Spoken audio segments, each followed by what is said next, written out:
Welcome back. Today we journey into the frozen seas of the Arctic, where sailors braved storms, ice, and constant attack on one of the most dangerous supply routes of the Second World War.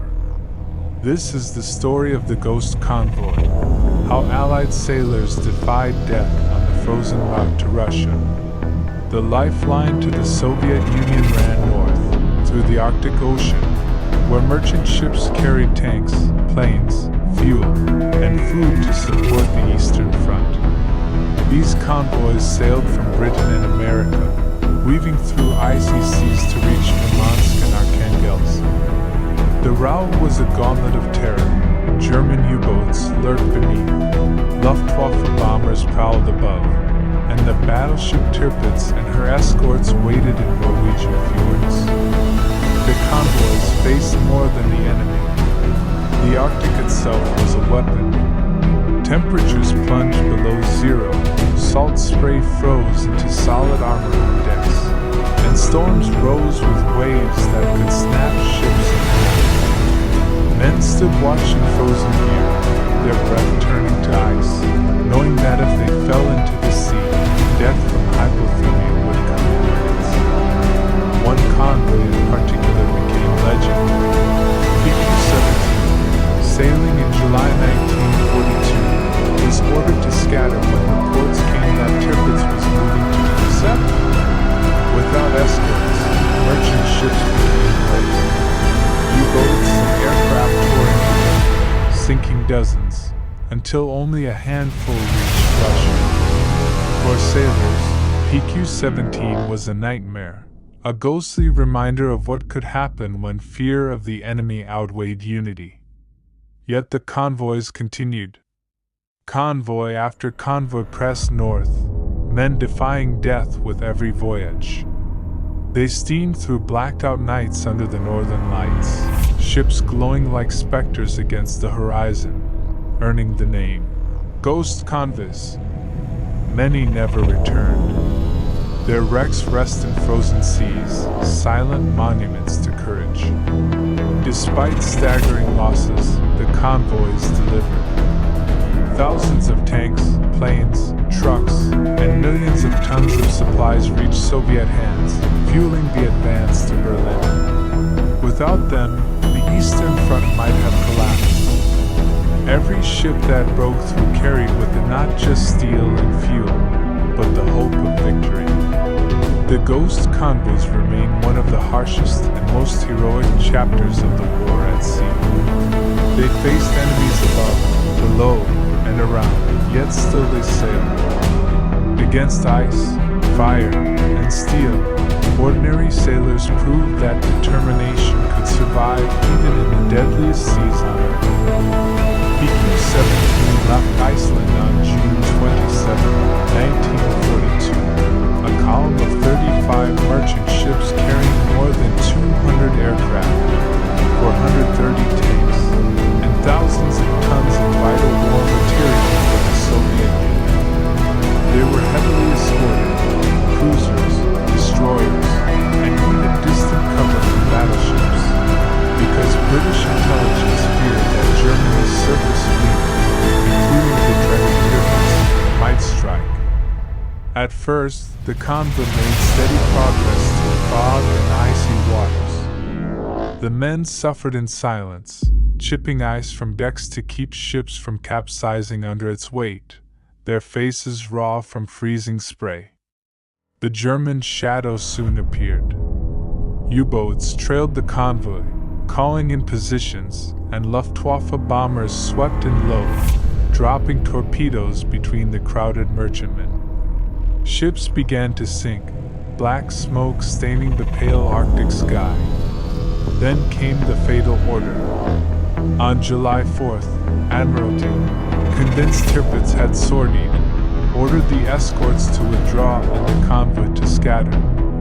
It was a decision that doomed the fleet. Without the protective wall of warships, the merchantmen sailed alone, spread across the Arctic wastes, easy targets for prowling U-boats and aircraft. The slaughter began. Bombers picked off stragglers one by one. torpedoes ripped through hulls, sending ships down in minutes. Men who leapt into the sea froze within minutes, their life jackets useless against the Arctic's merciless grip. Survivors later described the waters littered with lifelines, burning wrecks, and oil-slicked corpses stretching as far as the eye could see. Of 35 ships, only 11 reached Soviet ports. Two-thirds of the convoy was lost, thousands of vehicles and supplies meant for the Red Army destroyed. The men of PQ-17 called it a death march at sea, a ghost convoy that sailed into hell and never came back home. Yet, even in disaster, the courage of the sailors showed. Many merchant crews refused to abandon their ships until the last possible moment, fighting fires, manning guns, and trying desperately to keep their cargo afloat. Their sacrifice burned into history the terrible cost of the Arctic route. Despite the nightmare of PQ-17, the Arctic convoys did not end. Stalin demanded them, Churchill promised them, and the sailors, though shaken, returned to the icebound seas. The losses had been catastrophic, but the mission was too important to abandon. The Eastern Front bled daily, and only the convoys could carry the tanks, trucks, and planes that might turn the tide. By late 1942, new convoys steamed north again. This time, lessons had been learned. Escorts remained at their side, and when German surface ships threatened, the Allies committed overwhelming force to keep them bottled in their fjords. Submarines still prowled, aircraft still swooped from the skies, and storms still battered decks until they froze solid, but the convoys pressed on. One by one, PQ-18, PQ-19, and later the JW series convoys reached Murmansk and Arkhangelsk. Losses continued, but never again would a disaster equal PQ-17. The sailors who endured these voyages spoke of nights under eerie auroras, when the sea seemed to glow with ghostly fire, convoys stretched in spectral columns across the Arctic, and every man wondered if dawn would find his ship still afloat. The deliveries made the difference. By 1943, thousands of Lend-Lease tanks and aircraft had arrived in Soviet hands. They rumbled at Kursk, soared over Stalingrad, and carried the Red Army toward Berlin. Every successful convoy shortened the war. By 1945, over 4 million tons of supplies had been delivered through the Arctic route. The cost was terrible, over 100 merchant ships and thousands of lives, but the lifeline held. And when the war finally ended, veterans of the Ghost Convoys could say they had faced the most merciless seas on Earth and survived. They had defied death in ice, in fire, and in steel. Their story remains one of endurance against impossible odds, a testament to sailors who kept faith with their duty when everything around them conspired to destroy them. The Arctic convoys came to symbolize more than supply runs. They were living proof of Allied unity, steel bridges between nations fighting for survival. For the sailors who served, the memory was not of glory but of endurance, standing on frozen decks for hours, watching the horizon for shadows of periscopes or the black wings of bombers, knowing that death could come at any moment from above, below, or within the sea itself. Yet through it all they sailed. British merchantmen, American liberty ships, Soviet escorts, Norwegian seamen, men of many nations bound by one mission. They delivered not just weapons and fuel, but hope to millions on the eastern front. Each arrival at Murmansk was greeted with relief and celebration. Each convoy that survived was a victory against both the elements and the enemy. The Germans tried everything to break them. effortlessly. Heinkel and Junkers bombers streamed down from the Arctic sky. The mighty Tirpitz herself loomed in the fjords, waiting for her chance. But the convoys endured, even when torn apart. And so the tale of the Arctic convoys ends not with triumphal fanfare, but with quiet, enduring respect. These were not the great fleet battles that filled headlines, nor the dramatic clashes of giants like Bismarck or Yamato. Instead, they were voyages of endurance, where victory meant simply surviving the journey. Yet their impact was enormous. Without the Ghost Convoys, the Soviet armies on the Eastern Front might have faltered. Without the endless flow of steel, fuel, food, and aircraft, the drive toward Berlin would have slowed, perhaps even stalled. The men who sailed those frozen seas carried with them not just supplies, but the weight of Allied strategy. Each convoy that arrived in Murmansk or Arkhangelsk was a promise kept, a lifeline held fast against all odds. For the sailors, the memories never faded. They remembered the ice forming on their guns until they could no longer fire. They remembered the scream of stupid dive bombers, the sudden flash of torpedo tracks in the dark, the sickening roll of the ship breaking apart in icy seas. And they remembered the silence afterward, the empty places in the convoy where ships had been, the friends who would never return. Today, memorials stand in Britain, Russia, Norway, and Iceland, honoring those who braved the Arctic route. The convoys have no ground, but they earned respect. They became known as the worst journey in the world, and yet men volunteered, went back time and again, and delivered. The Ghost Convoys showed that courage is not always found in victory, but in endurance. Against the fury of the sea, the terror of the enemy, and the certainty of death, these sailors kept sailing. Their story remains one of the coldest, hardest, and bravest chapters in the history of war at sea. The convoys became a war within a war. Each voyage was a campaign in its own right, fought not for headlines but for survival. For the sailors of the merchant navy, it was a battle fought mile by mile, hour by hour, in seas that seemed determined to kill them before the enemy ever had a chance. U-boats often struck in wolf packs, rising from the depths like predators. At night, their periscopes and torpedo wakes glimmered faintly under the Arctic moon, followed by sudden explosions that lit the darkness. Men scrambled to lifeboats, their hands raw from the cold, knowing they had only minutes before the sea claimed them. Above, Luftwaffe bombers prowled. Their engines could be heard long before the bombs fell, the sound of doom echoing over the endless ice fields of water.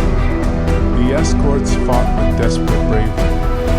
Destroyers hurled death charges into black seas, their crews shivering in open guns, their radars sweeping ceaselessly with threats.